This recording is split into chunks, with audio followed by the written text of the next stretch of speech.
If you need outdoor solar lights that are super bright, check these out. What's happening, Panda Nation? Peter Von Panda here. I just picked these up. They're by LiBlins. And they are outdoor solar powered lights. I love these because they're super easy to install. They're no fuss, no wiring. These should be some really powerful solar lights too. So let's unbox them and get them set up. All right, so here's what we get. Looks like we get some instructions. We also get a bunch of screws. So looks like the housings here could be screwed directly to like a wall or your exterior. Here's the lighting unit itself. You can see the big solar panel there. It's big and flat. I actually like this because it feels more integrated than some of the other ones that have a separated solar panel. Man, look at all the LEDs on there. That is crazy. And on the sides. So this thing, while it'll put out a nice, warm, easy on the eyes, kind of yellow light, but it will put out a ton of light, is my guess.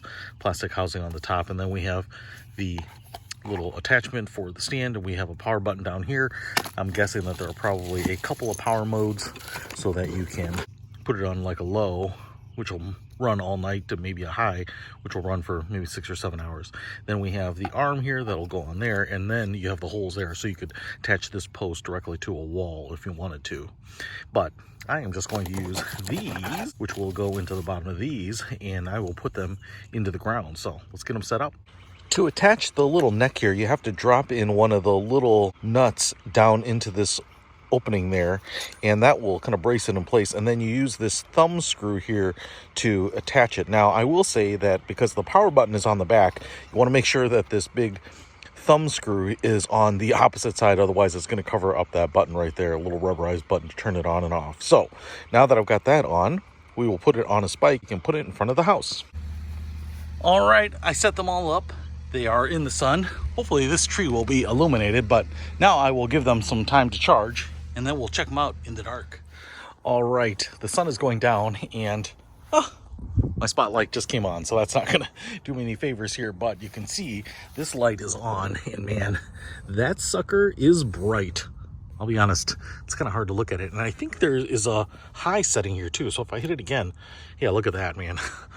That's really bright. Oh my gosh, there's a super high setting. Okay, so there is off, low, medium, and high. And if I just back up here, even though this tree is already illuminated, look at that. I almost feel like that's too much, but you could certainly use that. And I just want to show you here that I've gone ahead and put a couple here to illuminate my front porch. And again, kind of low, but if I put them on that setting, looks pretty good. And again, right over here too. Yeah, those are bright, dude. Those are really bright. Let's check out the other ones. So here is one of the other ones, and I put her right by this tree, and as you can see here, it's lighting that up. Now this is a pretty tall tree, so I feel a little bit like this could probably go to the highest setting and be pretty impressive. And that does illuminate it. I tell you what, I love how bright this is, how many LEDs it has. And if you want to pick it up and illuminate your outdoors with the convenience of solar, then I'll put a link to these in the description. Peter Von Panda, out. We can discover more and explore so much deeper. We can live better than ever, thanks to Peter Von Panda.